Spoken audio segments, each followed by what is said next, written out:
Giornata conclusiva questa di Oltre Vigata, giunti alla 7ª edizione con la relazione del libro di Pino Aprile e la premiazione degli scatti. È arrivato anche il termine. Dottore Perruso, possiamo fare un bilancio di questa edizione?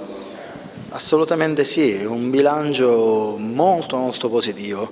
Questa edizione è stata molto particolare anche per la quantità di eventi molto partecipati. Abbiamo iniziato con i bambini la mattina ed è stata veramente una gioia vedere i bambini come hanno riempito le sale della Torre Carlo V e hanno portato la gioia che insita proprio nei bambini.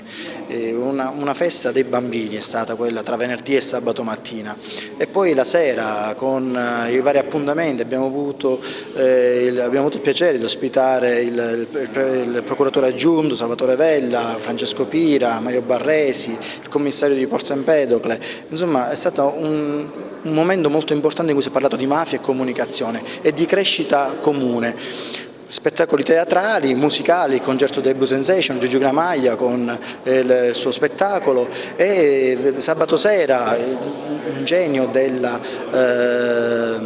biologia, della ricerca, il dottor Ignazio Caruana. Sono stati momenti veramente molto belli e importanti e vissuti dalla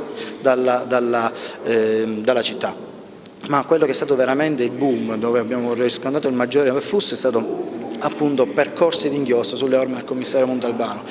La gente ha partecipato numerosissima ed è stato molto apprezzato. Una gran bella passeggiata tra i vicoli della Porta Empedocle e della Vigata Letteraria, su cui noi puntiamo moltissimo e sul quale pensiamo di poter sviluppare un progetto per Porta Empedocle e per il futuro degli empedoclini e del territorio agrigentino in genere.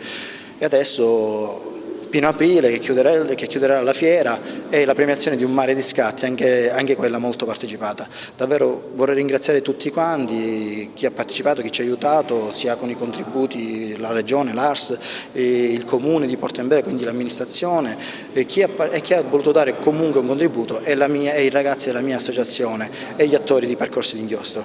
Pensiamo già alla prossima? Beh sì, pensiamo già alla prossima e magari chissà, arriveremo anche all'8ª edizione. Già la 7ª è stata davvero una grande emozione, però questo ci dà motivo di orgoglio e non possiamo fermarci, no.